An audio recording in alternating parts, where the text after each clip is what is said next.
राज्यात आज सर्वत्र रंगांचा सण उत्साहात साजरा होत असताना सोलापूरमध्ये मात्र मराठा क्रांती मोर्चाच्या वतीने काळी रंगपंचमी साजरी करून भाजपच्या स्थानिक नेत्यांचा तीव्र निषेध करण्यात आला। सोलापूर महानगरपालिकेत 1993 नंतर पहिल्यांदाच मराठा समाजाला महापौर पदाची संधी चालून आली होती। मात्र भाजपच्या स्थानिक नेत्यांनी समाजाला डावलून स्वतःच्या नातेवाईकांना संधी दिल्याने मराठा समाज आक्रमक झाला आहे। सोलापूर महानगरपालिकेच्या राजकारणात मराठा समाजाचे मोठे योगदान असूनही हक्काच्या पदापासून समाजाला वंचित ठेवण्यात आल्याची भावना कार्यकर्त्यांमध्ये आहे। आंदोलकांचे म्हणणे आहे की 1993 पासून मराठा समाजाचा महापौर झालेला नाही। यावेळेस ही संधी असताना स्थानिक भाजप नेत्यांनी गटवाजी आणि घराणेशाहीला प्राधान्य दिले। या निषेधार्थ मराठा क्रांती मोर्चाच्या कार्यकर्त्यांनी काळे कपडे परिधान करून आणि काळा रंग लावून आपला संताप व्यक्त केला। मराठा क्रांती मोर्चाने आता भाजप नेतृत्वाकडे स्पष्ट मागण्या मांडल्या आहेत।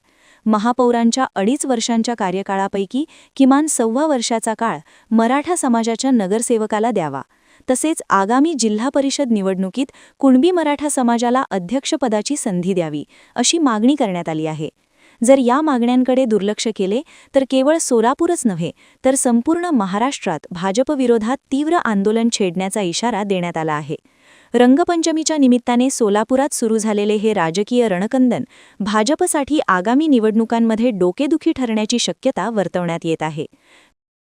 जिल्ह्याचे पालकमंत्री जयकुमार गोरे, आमदार देवेंद्र कोटे आणि शहराध्यक्ष रोहिणी तडोळकर यांनी मराठा समाजावर राजकीय अन्याय केल्यामुळे आज मराठ्याने काळ्या रंगाने रंगपंचमी साजरी करून त्यांचा निषेध केलेला आहे। 1993 नंतर प्रत्येक समाजाला प्रत्येक पक्षाने तिथं महापौर करून तिथं संधी दिलेली आहे। ज्याच भाजपची सत्ता आल्यानंतर आम्ही भाजपच्या वरिष्ठ नेत्यांना आम्ही मागणी करत होतो की तुम्ही मराठा समाज तिथं महापौर करा, कारण सर्वसाधारणसाठी तिथं जागा आहे। आमदार देवेंद्र कोटे यांनी त्यांच्या भावजेला महापौर करून ओबीसीचा तिथं आमच्या समाजावर मोठा अन्याय केलेला आहे। 2.5 वर्षांनी ज्यास रोटेशन पद्धतीने तुम्ही ज्या चिठ्ठी काढचाल तुम्ही ते चिठ्ठीमध्ये सर्वसाधारणसाठी जागा तिथं नसणार आहे। तिथं ओबीसी पुरुषची जागा, एससी पुरुषची तिथं जागा असणार आहे। आमची भाजपच्या वरिष्ठ नेत्यांना आमची मागणी आहे की हे एकतर विनायक कोंडेल यांचा तुम्ही महापौर पदाचा राजीनामा घ्यावा आणि मराठा समाज तिथं महापौर करावा, किंवा जिल्हा परिषदचं जे अध्यक्ष आहे 1.25 वर्षासाठी कुणबी मराठाचा तुम्ही अध्यक्ष करावा आणि विनायक कोंडेल यांचा 1.25 वर्षाचा कार्यकाळ संपल्यानंतर 1.25 वर्षाचं तुम्ही मराठा समाजाचा महापौर करावा। तुम्हाला लोकसभेला मतपेटीतून मराठ्यांनी तिथं उत्तर दिलं आहे, विधानसभेला मराठा समाज तुमच्या सोबत होतो म्हणून तुम्ही सत्तेत आला।